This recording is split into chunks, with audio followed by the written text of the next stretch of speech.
Podcast starts now. Wow, all welcome to StraightioLab, the most serious podcast in the entire world. Well, what are today's headlines? Well, so much is in the news today. For example, it's fashion's biggest night. It's fashion's biggest night, and films are being celebrated as well. Oh my gosh, which ones? All the greats, and not to mention they've chosen to celebrate the greats. Yeah, tonight it's the night of the greats, where all the great films and fashions are celebrated. Oh my god! Finally, we are at the intersection of film and fashion. So rarely do those two industries meet. You know, I actually think that's true. How do you feel about films that are too fashion? We were talking about this when we were talking about Challengers. I think you have more of an issue with it than I do. I did find, and, you know, I am very sorry to be tearing down an LGBTQ plus creator like I'm about to, but I did find that when I watched the Dan Levy film, Good Grief, which was, from what I understand, fully sponsored by the brand Loewe, I was a little distracted by the fact that he was mourning his husband, who has just died tragically while wearing the crispest, starchiest collar I've ever seen, and just truly looking like he was walking down a runway. Yeah, that can really take me out. So I think I'm okay with overly fashiony films as long as it is part of the story, as long as it is either believable or a fantasy that earns itself. Yeah, because I was complaining that in Bones and All, Timothée Chalamet was too fashion to play like a redneck.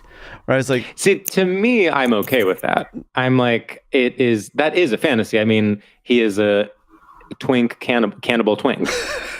But he was supposed to be a redneck. Well, he's Timothée Chalamet. I mean, you can make him I think he's a fashion redneck. He would always, no matter what, he would be a little bit fashiony, but the way that he had this like cool mullet, it was so Berlin, you know, it was so not what a redneck mullet is. In a way that bothered me. This really is one of those things that this really stayed with you. It stayed with me, and I haven't forgiven, you know, Luca Guadagnino. Thank you for creating Challengers, the film. Yes, thank you. I appreciate it, and I think what you have done for me personally is huge. That being said, have I forgiven you for the mullet, the fashion mullet and Bones and All? It's unclear at this point. Wow. Whereas I'm all in. I've never been more all in. And I've never been, I mean, it is just, for someone to actually try in this day and age is radical. That's true. Do you have any artists that you haven't forgiven? Oh, that is such a great question. Okay, this is actually something I'm curious to hear your opinion on. I used to be a big St. Vincent fan, okay, in my early 20s. Mm-hmm. There was a point where suddenly, and I can't even really pinpoint what it was, but there was a point where suddenly I woke up and I said, wait, does the emperor have no clothes? Yep.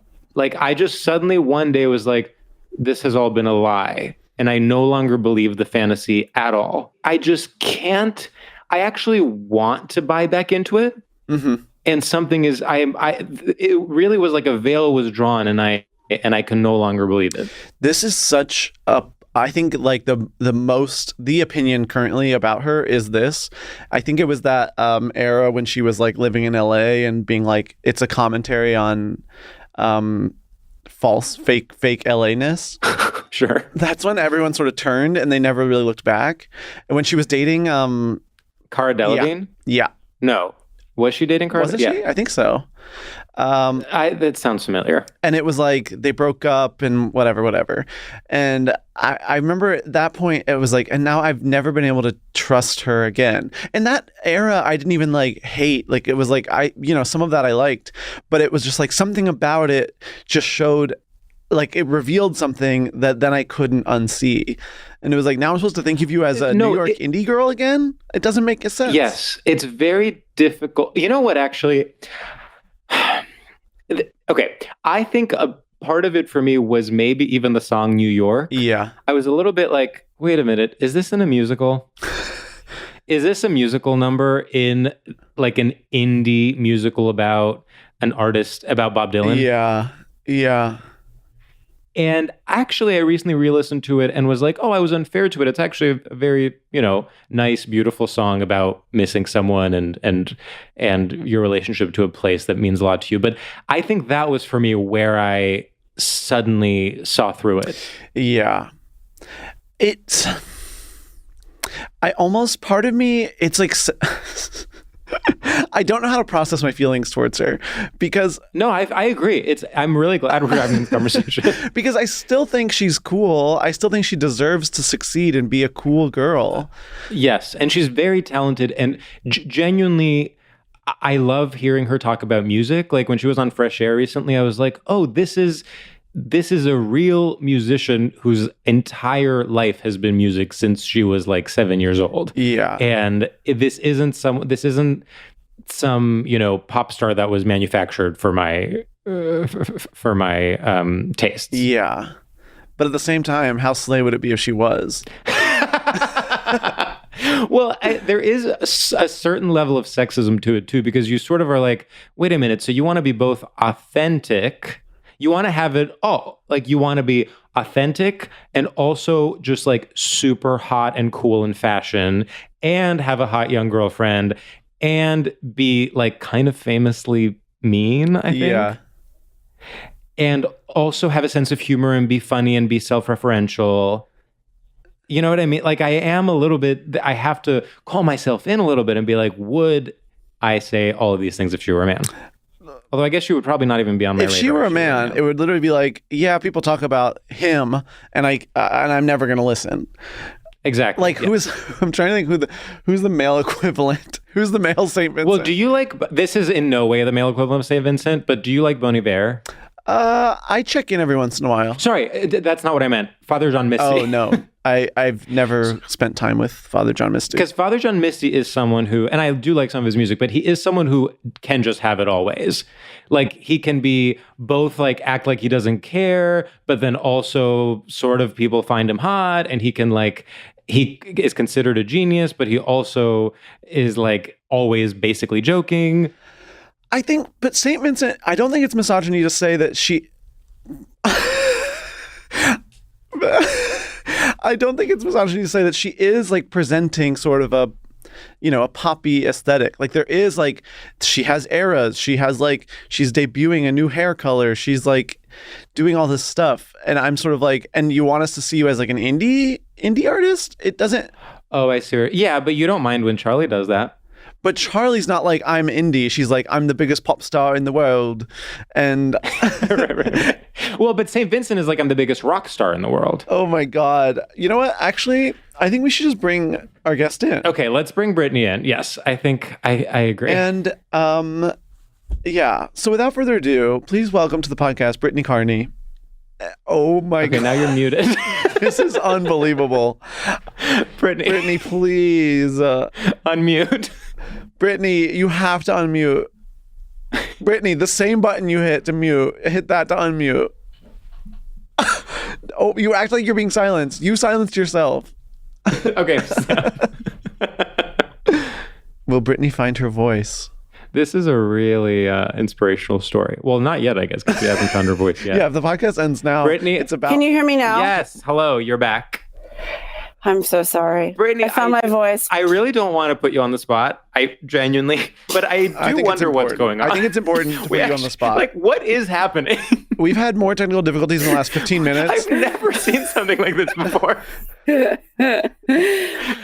heard through the grapevine that your computer has water damage, but then there's also a phone involved, and there are different kinds of headphones. Some headphones are good, some headphones are bad. First of all, I'm blaming the moon. Second, well, yeah, I'm sorry. I've had a series. What's going on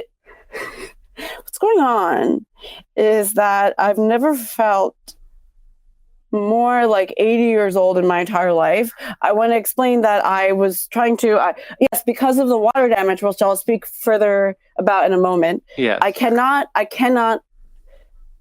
sure enough, I cannot pull up QuickTime properly. So then I got panicked and I was like, let me pull out my phone to have a background. I see. Backup. Also, my computer is telling me that the audio is most crisp or ideal if I charge my computer. So in my recent journey into into like the distant depths of my studio apartment. I was like, well, let me get a charging block.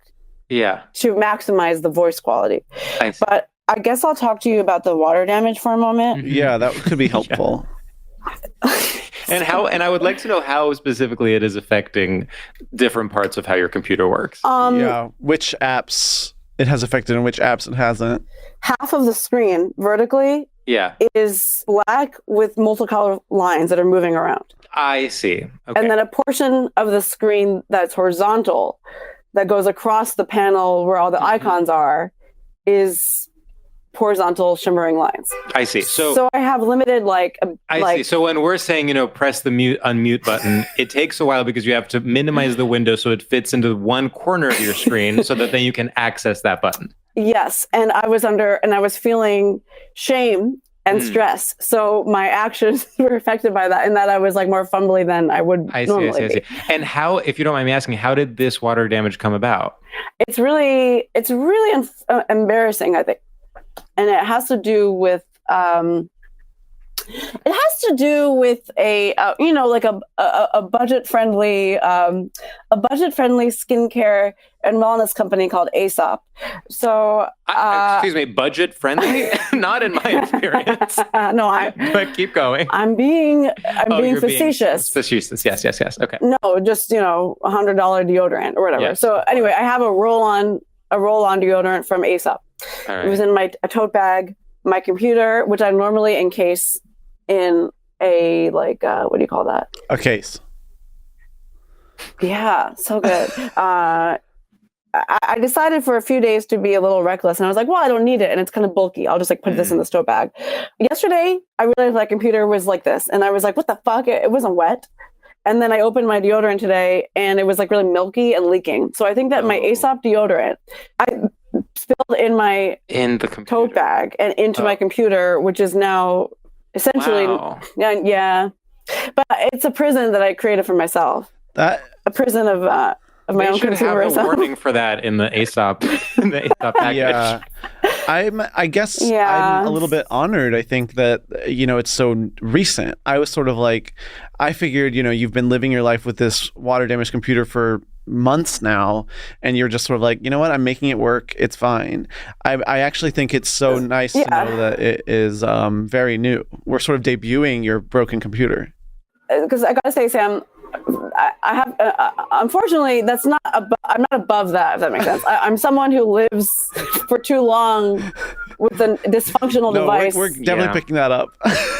I'm sort of like that too. I have the worst of the qualities, which is, by the way, where is the ambulance? Is that on your side, There's Brittany? An ambulance going around Brittany's. And is it just going around your apartment constantly? No, that's to be clear, I'm not. It's in no way your fault, but it really has been going around and around. We are definitely victim blaming right now, and I do just say I can't stop. Everything that's going wrong, I do feel that it's your fault. What if I was like, that's just my birth control app or something? So, no, there's somebody that needs help outside in Brooklyn, New York, but I don't have control over that. They need. But I do. I can insulate my windows for the time being with that. If I can find some drywall fluff. Okay. Anyway, so I was about to say I have sort of the worst quality, which is I both can be someone who lets something be broken for too long, but then when someone else does it, I judge them. It's like I'm sort of my own parents. In fact, to be clear, I also judge myself. I mean, the self-flagellation and constant apologizing I do when something goes wrong, it's just like, shut up. You're not helping anyone if I'm constantly going around being like, oh, sorry. But so I don't. Yes, I don't fix the thing that needs to be fixed. I'm apologizing constantly. And when someone else does it, I'm like, well, who raised you? Yeah, I definitely understand that. But at the same time, I'm judgmental when people are like, yeah, the key is broken on my computer, so I bought a new computer. I'm like, okay, Mr. Rockefeller. I'm sort of like, you think you can just buy a new computer? Right. Some of us, you're actually supposed to, it builds character to suffer and not be able to type correctly for years. No, it's true. Okay, this is a really great line of thinking is what level of suffering builds the correct amount of character? Yeah. I think that's relative. Of course, yes, of course. But I think that's literally like the essence of what makes someone a good person, a good leader, someone I would vote for president. You have to have the right level of suffering. It also says so much about like yourself. Like I'm sort of like, is the key to friendship the like you both crave the equal amount of suffering, right? Like, I think it might be if there's some discrepancy there. Like if somebody complains about something relatively trivial, but for the other person, it's actually a source of stress. It's like hard to, there's a moment of, oh, that's actually not my metric. Yeah. Right, exactly. At what point is like being a supportive friend, just being able to relate to someone else's problems because they're so similar to your own? Right. What were the other factors that are in question here for friendship? For friendship? I guess like interests, maybe. Can different people ever have true communication, whether friendship-wise or romantically? I don't know. Who knows? But I do want to say, to catch up to an earlier moment in the discussion, yeah, I'm debuting it's recent. I haven't been living like a screen vagabond, although I'm saying that's happened to me, and yeah, I'll be judgmental towards others. I understand you, but yeah. But then it like so this is new, and yesterday is when I opened my computer and saw it like this, and then I like debuted it almost more internally or informally, and that I had to catch up to like a document, like I had to edit a Google Doc and send my edits, right? And so this was the soft launch. That was like a soft launch, but it wasn't even like, it didn't have to come up that this was happening to me. This clearly, it like I was like, maybe I can just figure it out, and then I like created a deeper hole for myself. Yeah. So I tried to override my back. What's the word I'm thinking of? My setback. Oh yeah. Mm-hmm. But it created a bigger problem. Yeah. Well, you have to be true to yourself. What else is there if not that? Yeah, totally. Well, thank you for having me. Yeah, of course. I want to ask. I'm not ready to leave the laptop yet, if you can believe it. Do you have a plan? Like right now, it's been this way for one day. No. Are you? Do I seem like somebody? Well, that's why. No, I don't. I genuinely like. I'm. You're going through a thing that happens to a lot of people, and I'm always interested to see how people sort of deal with this type of suffering, because I think I would wait like a week and be like, well, maybe it'll just fix itself. Whereas I think my boyfriend would be like, I'm getting a new computer instantly. Okay, so I clock both of those reactions. The latter is not that feasible for me right now, but there is that thing that sometimes happens where you learn that it's more expensive to fix rather than buy new. They love to say that. Yes. Your computer's been totaled, basically.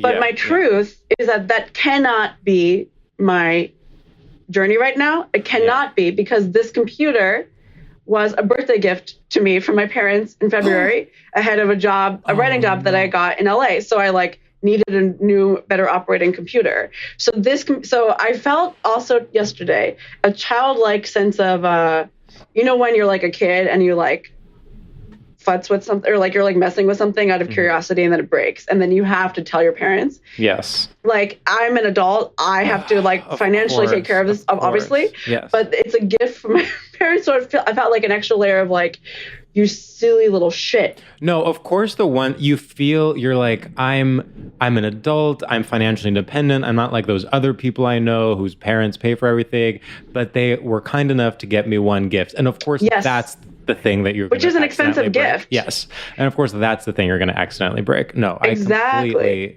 I completely. It's like if your parents help you help you buy a flight home or something, and then you miss that flight. Miss it. Exactly.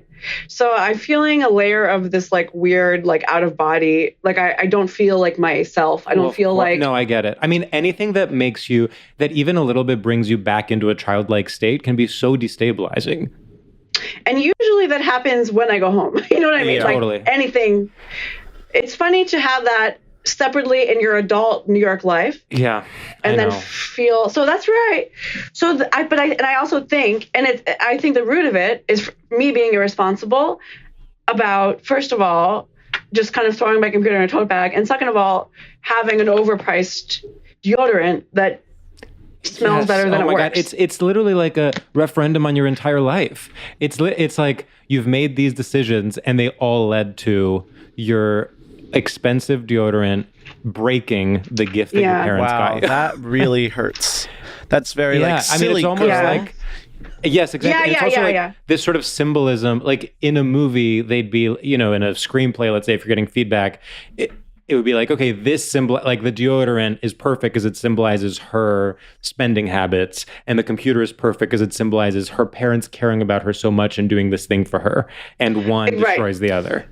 Right. And the deodorant is like irresponsible spending habits. Also like, oh, I'm an adult fancy lady in New York City. Yes. I can have a deodorant that's just basically like a glass ball that's steeped in sage. And that's sort of the extent of how it operates, right? And I'm a comedian, so I have to run around and I'm sweaty, so I'll throw this in my tote bag and dart around, and it's okay that my computer is hanging out in here, because what's going to happen? And even the you not putting your computer in the sleeve, I feel like, yes, it's a little bit like messy writer comedian, but it's also glamorous woman on the go. Like you got too cocky. You were like, oh, I'm just I'm Carrie Bradshaw and my computer is like just peeking out of my Balenciaga bag. When this conversation started, I was like, okay, she's Broad City. I was like, oh, she's so Broad City. And the more we talk Carrie about Bradshaw. it's so Sex and the City. It's so Sex. I mean, it's my motherboard myself, that famous episode where Carrie hasn't backed up her computer. Oh shit! Exactly, and there's that ambulance. There's the cops coming to arrest me. The ambulance is it's so just funny. Like, do you live right next to a hospital? Not to my knowledge. I mean, that would help me if I was. That's Apple my computer. It's Apple Care. It's Apple Care. They're like, I'm on my way. They're gonna like bust the door down. They like come through my window. Yeah. So, okay, I think that I am a Carrie, but for the worst reason. Yeah. Some reasons I like, which is like wearing mini skirts or something. Sure, but then, and like but I think the reasons that I'm a carrier, I'm like, it's like flightiness. Yes. And like being like flighty about men who care about me, and like, but my point is that I'll say, oh yeah, I'm a carry. I'm definitely not I think I'm like a Miranda, Rising, but like I'm a Carrie, right? Yeah, just because I'm like pedantic. So my point is that I'm a Carrie, and yesterday there was a clip circulating online that was of the scene where Carrie like runs into Big or something, and what happens is that she's like wearing a little black mini dress and kind of she's smiling and her curls are bouncing around, and then somebody knocks into her and the contents of her bag spill onto the pavement, and it's like loose makeup brushes, like a compact, like a wallet, and lots of condoms, which is like the moment. And so I watched this yesterday, and I even had this thing. I'm like, girl, who's walking around like? And I'm like, oh wait, I am every day. Totally. Have 3 packets of loose condoms and a loose laptop. I think this is what's it sucks about the later seasons of Sex and the City, and even the films, and even And Just Like That, is like Carrie was like cool. Like she was like a cool girl. Like yes, she would walk around with condoms in her purse. She wasn't like just like having a checkbook all the time. Like it was like the coolness has really dropped off, which maybe is true to life, but I do think it's true to. I mean, I know that it's so easy and such a cop-out to be like, well, it's okay that And Just Like That is bad because that's true to life. But there is something deeply true about the fact that a Carrie Bradshaw-like character who was the moment at her age now would be like trying to figure out podcasting and saying the wrong thing. Which is obviously the root of the show. Right. Yes.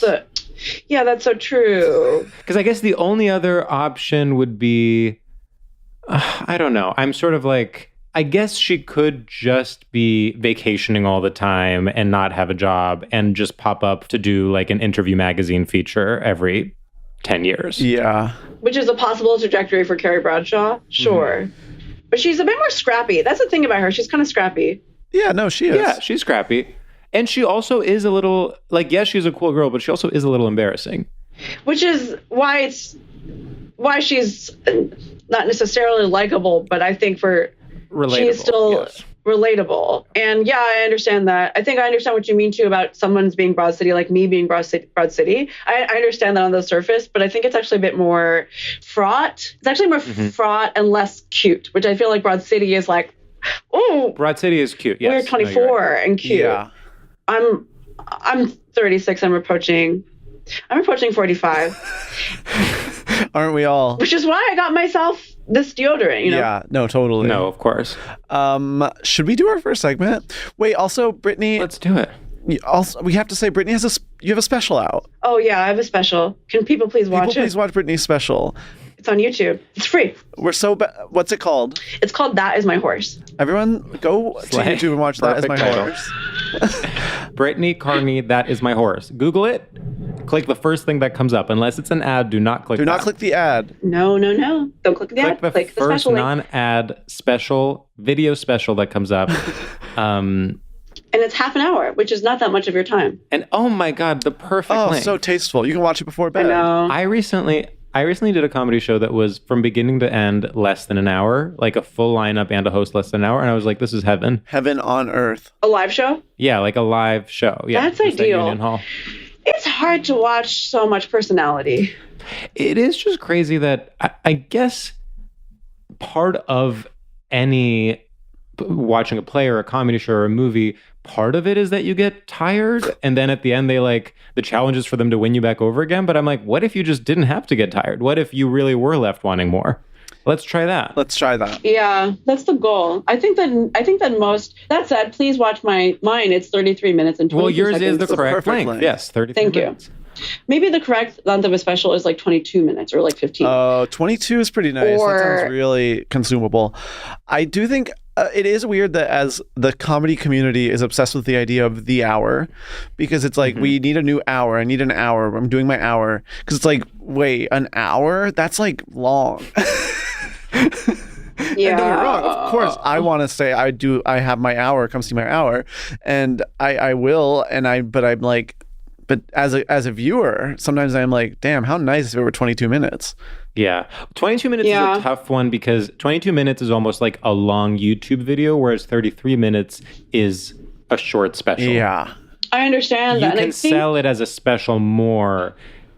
Like the 15 to 25 minute range is tough because people don't know what to do with it. Because it's not a understand. YouTube video. It's not like a video you watch on the subway, but it's also not something you sit in your screening room and eat popcorn and watch. Or if you're making dinner, it's like too short a bit. It's a bit too short. Yeah. Brevity, right? Like brevity is what a soul of wit or whatever. Like I feel like it's key to be.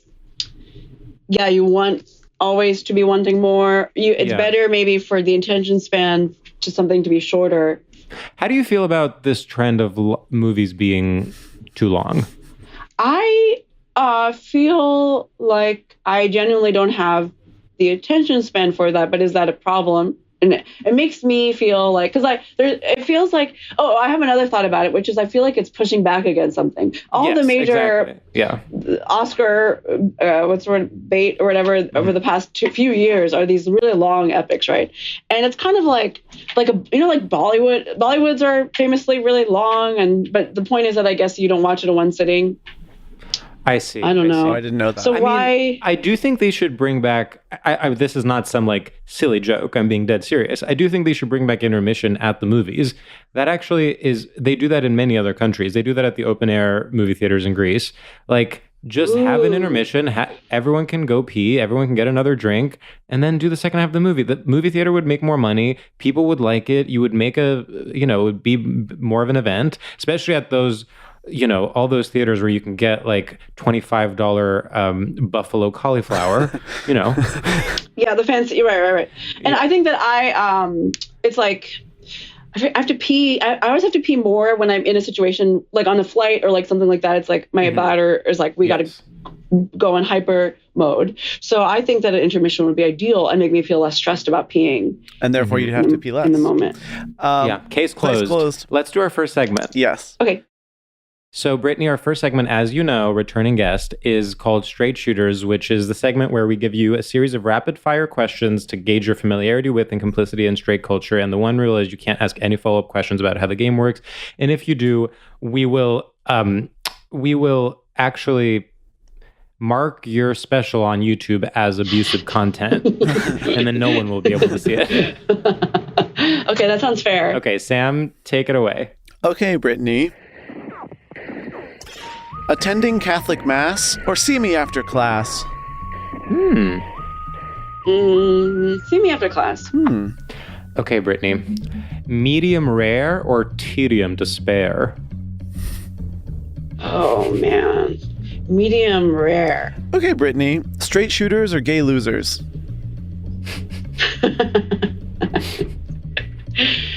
Gay losers. We don't see enough. Yeah. Butch femme or George Bush? Condemn.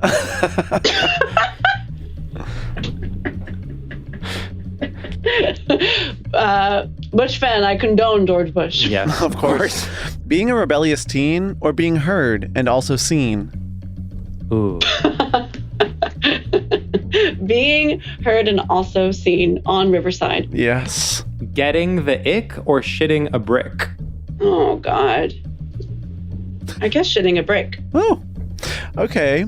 We are the ladies of the canyon. Or remember that guy, Steve Bannon?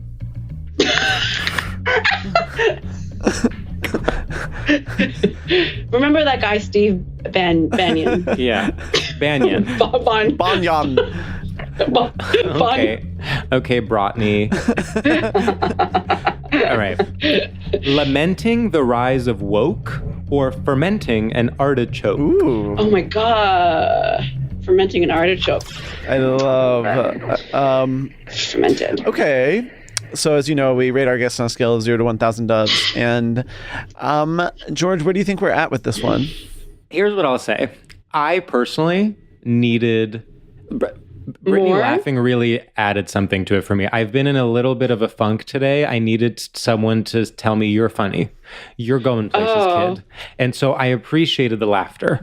I actually appreciated being the one performing and having Brittany be the one reacting. Yeah. You know, people don't talk about how hard it is to host a podcast. It's one of the hardest things you can ever do. And no one says thank you. And you laughing right there, you said thank you. You said, I see what you do, and I think it's funny. And That said, I almost think you were too... well, you were pandering. supportive. I think you were too supportive and you were pandering, and I am sort of like, wait a pandering minute. to what? To us. To us. Like, I'm like, if I had just said something stupid, would you have laughed just as much? Yeah. Are you really listening with critical ears, or are you just sort of accepting whatever slop we throw at you? You're being a little bit I'm like... claptering You're claptering. You're being a little... Let people enjoy things. You're uncritical Marvel fan. Yeah. We are your Captain Your America. vote blue no matter whoing us. Yeah, your vote blue no matter whoing us. I mean, you're it's Beyonce, like, you're Biden a year we're ago. Taylor Swift, basically, putting out a shit album, and then you're suddenly like, in your review, you're like, she's the voice of a generation. Well, Yeah. I have two things to say right now, which is one, I also felt, I've been feeling like I'm in trouble this entire time, Sure, right? sure. And so I felt like maybe for the first time release. Oh. Because I yes. I was 'Cause like, we were just doing our normal segment, and you were like, okay, they're not mad at me because my laptop has deodorant on it. We are finally just three equals recording a podcast. yeah. And I really was like, wow, remember that guy, Steve Bannon? In Yes, fact, yes, that yes. was almost like a simpler time. Yeah. Yes. Yes, in many ways, unfortunately, and simple doesn't necessarily mean better, but it was, Correct. in fact, weirdly a simpler. Well, it was good versus time. evil. It was like a clear, like, this is bad, this is good. It was Marvel. It was Marvel time. It was Marvel. literally Marvel. It was Marvel. It was Marvel. And it was also the first time, I don't know, there's something so obvious about the evil of the Trump world that did make you think like, okay, like, finally we're in a movie. Well, also, like, in Darkness Yeah. There Is Light, like, it was sort of like, we're all banding together and we're going to change the world after this. Like, we are never letting this happen again. And then it was like, And we didn't. Yeah. Yeah. I would say that was apocalyptic, and now we are post-apocalyptic. yeah. Yeah. My second thought is that you mentioned Taylor Swift for a moment. So I understand you have like we're like Neutral. Historically, you were neutral, and then, Yes. but on a recent podcast, you kind of We went off a little bit in a way that I think was unbecoming, to be honest. It was not neutrality. It was not neutral. No. I think for me, I appreciated that because I felt because basically, I want to say that I'm in the camp of neutral to condemn. But I don't feel that comfortable sharing that usually. When I hear you guys talk about we're neutral about Taylor Swift, I thought maybe that's a guiding light. Like that's what I have to remind myself to be. Yeah. It's that compersion, in like an open thing. Like when yes. Well, I really think actually that we should advocate for neutrality in more situations so that when you do express an opinion, it matters more. Yeah. Which is why I valued whatever you guys were saying on that one thing about Taylor Swift. I was like, oh, actually, I appreciate this. They're going they're like moving away from the grain here. And I think it means something. And I do think us, sorry to cut you off, being like suddenly being mad about the latest album. I was like, oh, I'm glad we were neutral about the previous ones. Yeah. Right. Yeah. Right. Yeah. Right. And so I think I'm still in the same place, but I really appreciated you guys leaning into that in a way. Yeah. I'm glad you felt empowered. Heard. Yeah. Yeah, I felt empowered. I felt heard and seen. That's amazing. Not to reference your question. No, please. It's better than being a rebellious teen. Brittany, do you want to tell us what your... Wait, we didn't... I think 892 doves. 892 doves. That's generous. Thank you. What would you say your straight topic is, and what do you think is straight about it? So, okay, it's going to maybe be embroiled in controversy. Wow. But my straight I don't know. Maybe that's imposing too much. Well, there's a lot of pressure, I will say, because you're one of the few people whose topic I really remember. Your topic the first time you did it was you did the podcast was apples.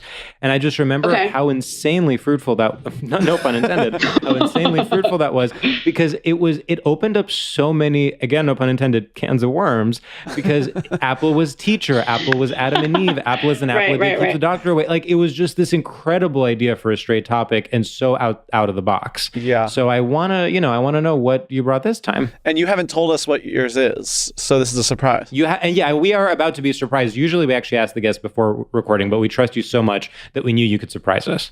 And so given that, originally I was thinking about something that is not my topic, but I was thinking about cheddar, but I was like, well, I did a food last time. Sure. Well, that is a really good topic. That's a really good topic. Yeah. But that's not my topic. My topic is butts. Butts. Butts. B-U-T-T. Like butt. Okay. You're almost being so intentionally provocative because that is clearly such a gay thing. Right, but that's also so obvious. Yes. Okay. So tell me. So tell us what makes it straight. What makes butts straight?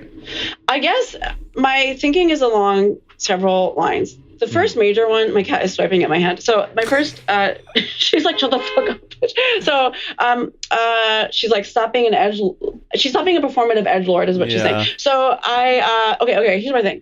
Butts are like, butts occupy, I would say, a pretty good and solid space in like gay zone. Yeah. Right? If I may say so. But the way that it is straight, butts, is like, there's something, for example, really 90s and childlike and really heteronormative about, I can see your butt, or like Ren and Stimpy, or cartoons like, Beavis and Butthead, or like the way that a butt is silly is really straight as opposed to just part of something to like enjoy and is like a given or something. It's also so right. Yeah. Like the way, so like a butt for straights, butts are like J-Lo or somebody more recent who's a good butt. Like Kim Kardashian, like when she broke the internet with that like champagne with her butt. And I really remember a specific episode of Home Improvement with Tim Allen, right, where the whole plot was he has a cute butt. And it's like, that's so straight because it's something to note. But also there's like a paradox here, I guess, because on one hand, the butt is straight because it's like really ubiquitous. Like, yeah, everybody's got one. But at the same time, the reason that straight people get really silly about butts or fascinated, or like in Grease, in the movie Grease, when they sing Blue Moon and then they moon whomever, like the guys, that feels, they're both exotifying it and but it's at the same time it's the center, and it just feels like not gay to me. Yeah, no, that actually makes Does that make any sense? a ton of sense. Well, I think with gay, it's sort of like there's a respect for a butt, and I think in straight, it's more like, yeah, it is sort of a punchline, and it's sort of I think that thing you talked, well, one, okay, a few things. I think mooning specifically is something that I actually wish we could like harness that playfulness again. Like, I'm like, that, the way that like in the 90s or whatever, people thought mooning was like shocking and funny at the same time. I was like, now that is fun. We didn't really find a replacement for that. And I don't know what it will be. Right. But like now if someone moons you, you're like, okay, like it doesn't mean anything. And we need to find meaning. We need to, we're searching for the new mooning. What is new mooning? I don't know. Something is so funny to me about the way you said okay. Just like somebody with like ellipses kind of going. Yeah. It would be completely out of context. Imagine, George, like, if we were at like a party and there was, let's say it was a house party, there were 25 people there. I go to the couch and moon everyone. Yeah. What would happen? I mean, I do think everyone would just be like, huh?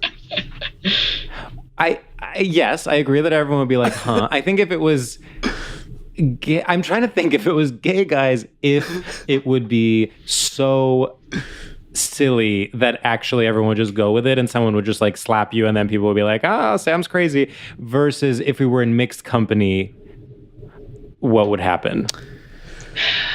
Right. And here's another question. What would happen if I pantsed you? Whoa.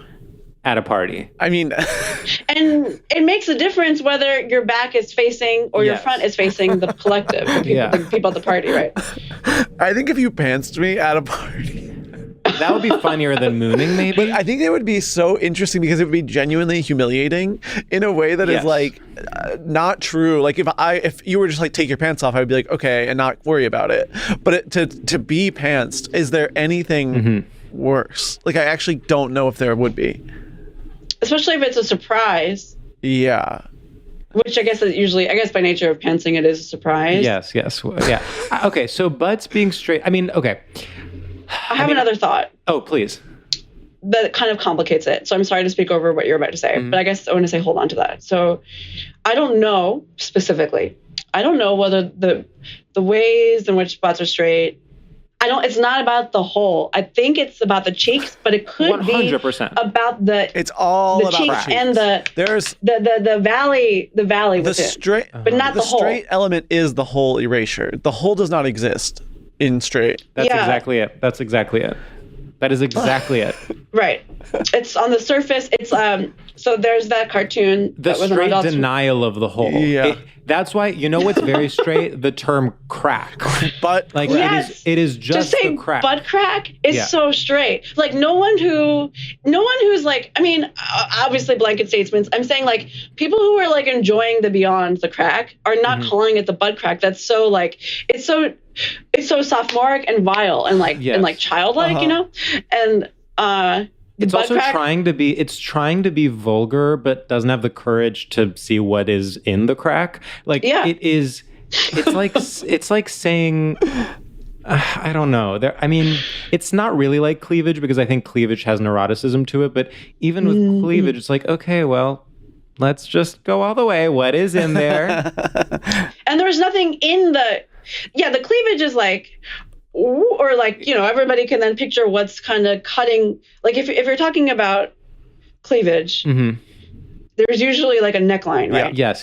So everybody can kind of picture what's below the neckline. Right. But there's nothing like, there's nothing on your sternum. I see what you're saying. No, you're right. Cleavage is not you're absolutely right. Cleavage is not really the right comparison. So there's like a cartoon that was popular, I think around the time we were in college. Assy McGee was an Adult Swim. Yes, I remember that. So it was like a cop. Yeah, like a cop. And it was such a straight, like, it was like before Obama era, or maybe it was Obama era, whatever. It was like that era of guy, like maybe PBR kind of, and you know, just straight white guy but I also like know of that cartoon because I was dating one in college. So the point is that the whole cartoon was like a cop who was a butt. Like his mouth was not the hole, but the crack. I see. Okay. I actually don't know this cartoon, so I'm genuinely learning new things. I also don't know if it would fly today, given, the way that... Oh, of course. Yeah, for many reasons. Due to woke culture? Due to woke culture. Due to woke. No, I'm not talking about the buzz. I'm talking about cop. Because of I'm talking about the cop stuff. The cops. I'm talking about George Floyd. Wait, it was a butt? It was a butt that was a cop? Yeah. Yeah. He was But that's, to me, so humiliating, the cops. I mean, I think that is a very ACAB that's a good point, actually. coded Good point. I guess it depends on how you feel about butts. Wow, that's a really good point. I guess talk about Bottom shaming. buying into the straight narrative. I mean, I immediately think butts are bad. Butts are my everything. Right. Okay, wait, Brittany, there was one more thing that you said in your first spiel that I wanted to talk about. When women thinking guys' butts are cute. Oh, yeah, okay. That is a thing. That's like such a thing, and I don't know how to make sense of that. Like, it's always been curious to me because I'm sort of like, what do you mean? Like, in what sense? In what capacity? Do you mean that it doesn't align with what you enjoy? Or it's like hard to wrap your mind around? I guess it's sort of like a weird, like, I get where they're coming from. Like, I also think butts can be cute, but it's like, but for almost different, like, they're like, that butt is cute and that's all. That's where it ends. Yeah, they are really, it's actually one of the few ways women can objectify men because they are purely judging their butts as aesthetic objects. Right, because it's less often that, I see what you're saying. It's less like a straight woman who's like, oh, that guy has a cute butt. They're not necessarily trying to get in there. Yeah. They're just observing it from the outside. Yeah. Of course, people do enjoy that, but it's like that's less normative or something. So well, it's also the more feminine, because a woman can, and again, I know we're painting in broad strokes here, but guess what? That's our fucking right. I think a woman can say, that man has a really nice chest or really big hands or nice arms.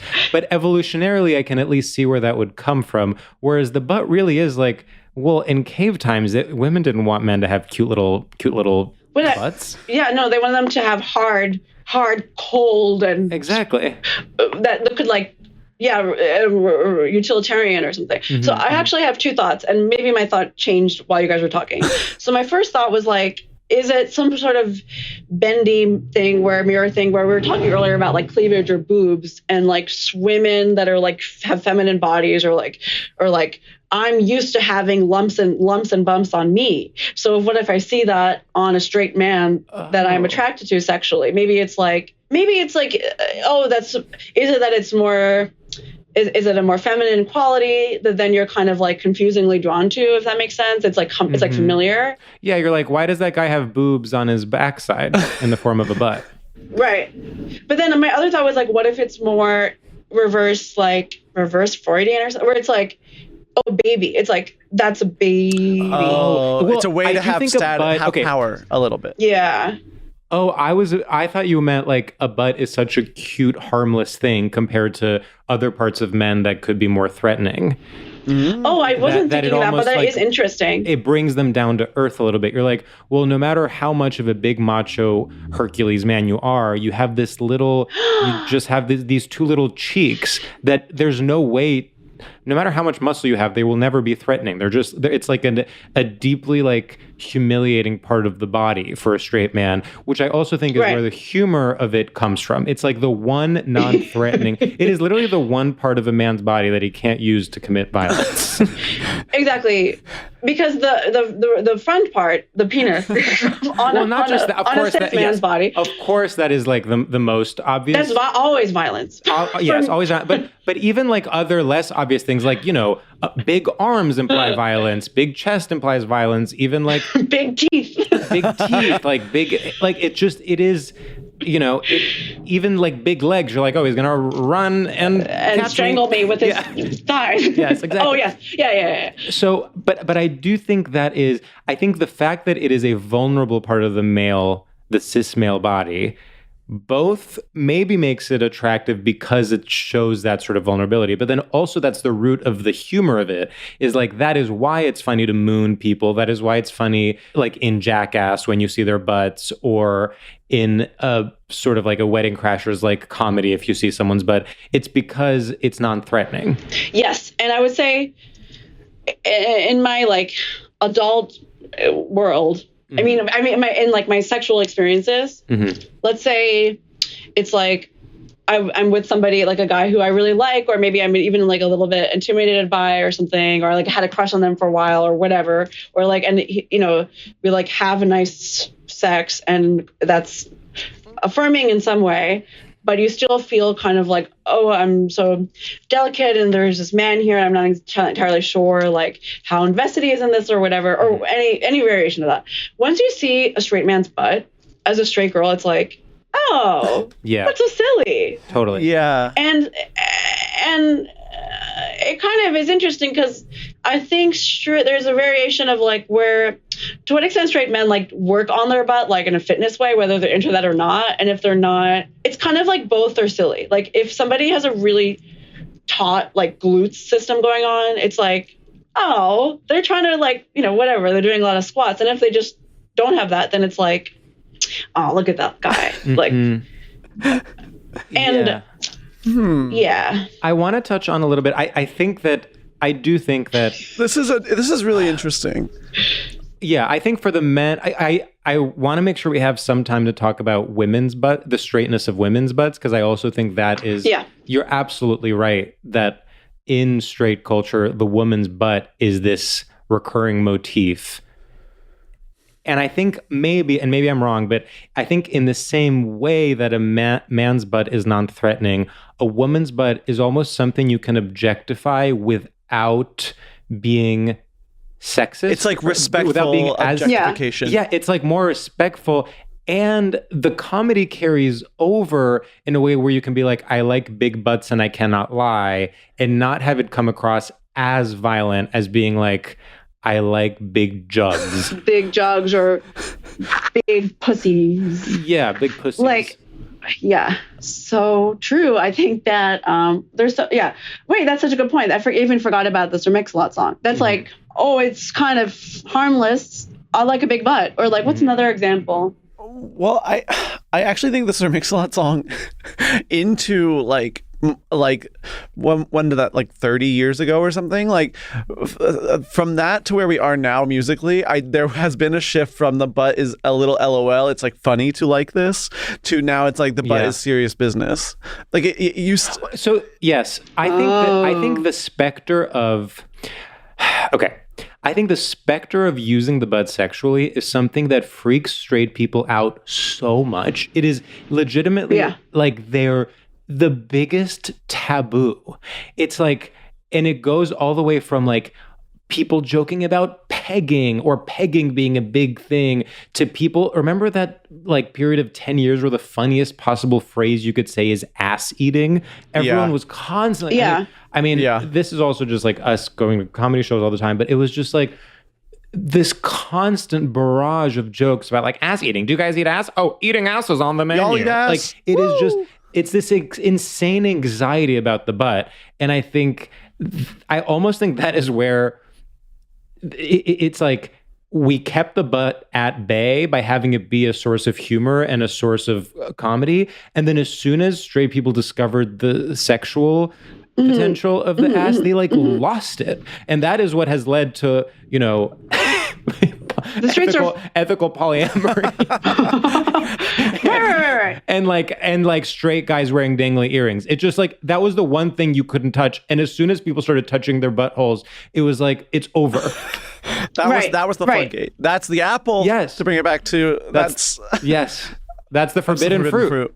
I think it like knocked something off its peg, or like straight men got flustered about it. And I would say too, like, you know, the whole eating ass is like the funniest thing imaginable. That is still, I would say, the status quo in like really straight comedy spaces, like Totally. Broy clubs or whatever. Very much so the status quo still, or even the phrase, and I'm sorry to say this, the phrase "a finger in the butt." Like, Yeah. all Yeah. of those. It's just such comedic. It's like it can only be a punchline because people are afraid of what if it's pleasurable. Right, exactly. And like finger, like the way that sentence sounds is kind of like it like pops along. You know what I mean? Like a finger, like a finger. Even okay, fingering is sexual, obviously, and it can be in the butt or anywhere else, right? But it's like the word finger is so non-sexual. Yeah. Yes, that's true. That's true. Finger in the butt, it only like finger and butt kind of reinforce each other as like, whoa, Yeah. you know, those like forces or something that's like, it's more like, oh, it's like, oh, wow, you like a digit in the badong. It's like the same. Mm-hmm. Huh. Unfortunately, I'm like, we're kind of low on time. Like, I kind of have to run. Like, I'm really sorry, Sam, but I appreciate you guys having me. well, we have to do our last segment, but I'm so bummed to cut the conversation short. I know, me too. I actually feel like I have so much more to say. And it's just, it's like, yeah. Damn. Fuck. Okay. Okay. All right. We just have to do our final segment. We have to our final segment, and to Brittany, I'm sorry that we can't continue this conversation. No, I'm sorry. It's my fault. And don't I take actually accountability. really want people to comment when we post this episode on Instagram. I want comments with their theories on butts. Yeah. Butt theories. But theories. Maybe it's like it's like there's this idea in like museum education where you let go of your authority over something. So maybe the Ooh, idea yeah. is that you open up the comments as like a sort of discussion forum. Spread the cheeks of the comment section. Spread so the to cheeks speak. up. Yeah, get in the crack. Yeah. Another funny phrase, spread the cheek. Everything about butts is just fun. It's humorous. But that's Yeah, and that's childhood. It's really, I think that's also like being a child and you can't kind of shake. That's like the where humor is born, is like hearing about poop and farts and butts. Yes, of course. Totally, Well, and- we didn't even get into farts. Farts is like one of the straightest things. there's so Farting is much one of the more. straightest bodily functions. Yes. And as a kid, by the way, this is gonna it's safe for kids to be like haha butts, but like another more intimate part of their body is like whoa. Yeah, Does that make sense? totally. Like Yes. when No, I was teaching like years ago, I was teaching a summer camp at a YMCA in Philly, and this little girl who's 3, as I was helping them get changed for swimming, this girl would always say to me, "Hey, look at my butt." And it was kind of like, okay, yeah, let's continue, you know, but that's the limit. Yeah. So maybe returning to the butt also returns you to a childlike state, and that's where a lot of the anxiety comes from. Okay, Sam, I know you have to go. Yeah. Brittany, our final segment is called Shoutouts. This is where we pay homage to the straight tradition of the radio shoutout. You're at Z100, you're at TRL shouting at your squad back home. Sam, do you have one? I have one. It's embarrassing. Okay. What is up, everyone from coast to coast? I want to give a big old shout out to the Spider-Man video game. Guess what? I decided to, plug the whole system in and play the Spider-Man video game, the one that came out most recently. And I had played it. I was playing it right when I left New York, and I played it again, and instantly swinging around NYC, I was feeling so sad and really getting nostalgic for New York. It was so weird that's the way it came through. It made me feel like I was like, damn, this is sort of like visiting. I felt like I was visiting NY City, except this time I didn't have to take any Ubers. Let's just say that.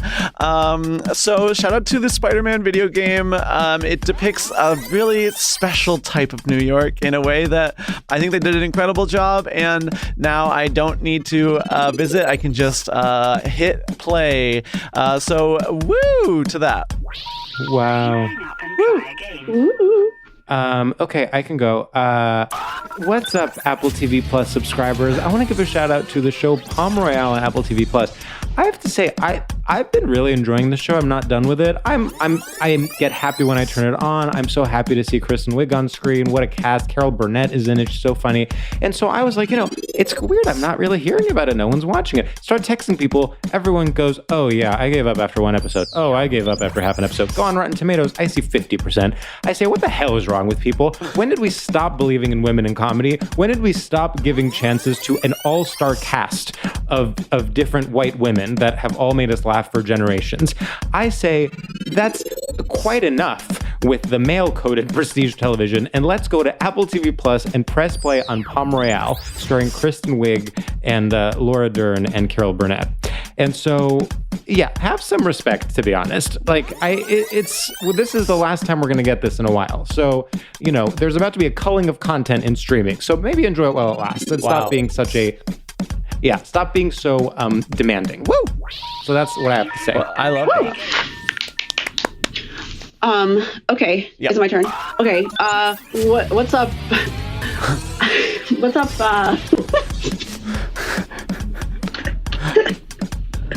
So, hey, I'm just here to give a little brief shout out to Cabot Cheddar's Alpine variety. So I like to buy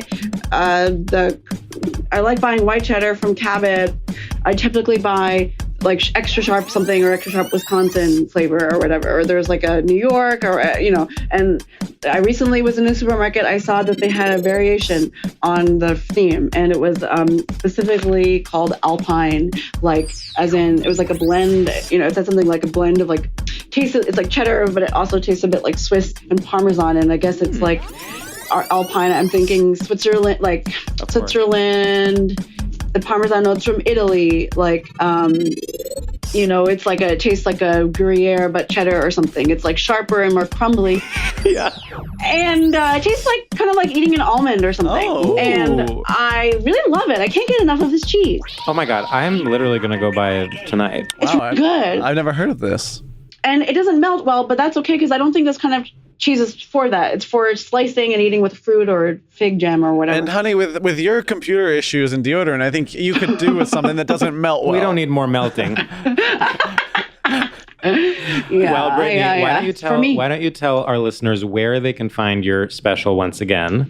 Okay, thank you. So please go to youtube.com. The special is called That Is My Horse. You can look up Brittany Carney. That Is My Horse. It's half hour on YouTube. Yes. It's through Rhizome Productions, but more whatever. What's more relevant is my name and the name of the special. Yes, Brittany Carney. And I just want to say, Brittany, you're truly one of the best stand-up comedians to watch. Wow. That means so much from you, George. It is literally, I'm like, no one really is original anymore. No one says anything I haven't heard before, and you are one of the few people. And to have for free 33 minutes of your stand-up online is one of the few blessings of the technology age, I would say. 100% agree. Thank you so much. I would say that and the meme of, well, yes. Yeah. I think those are the two things that have come out of the technology age. Oh, I don't even know, but I'll look that up later, so I won't. Yeah. I don't even know that meme. Well, yes. Yeah, you gotta look it up. Black China's mom on. I don't know. Well, saying yes. on an interview being like, well, yes. Anyway, all right. Okay. Thanks so much for doing it. Okay, Sam has to go. Oh, like the Kardashian, whatever. Yeah. Like, okay. Thanks, guys. Bye. Bye.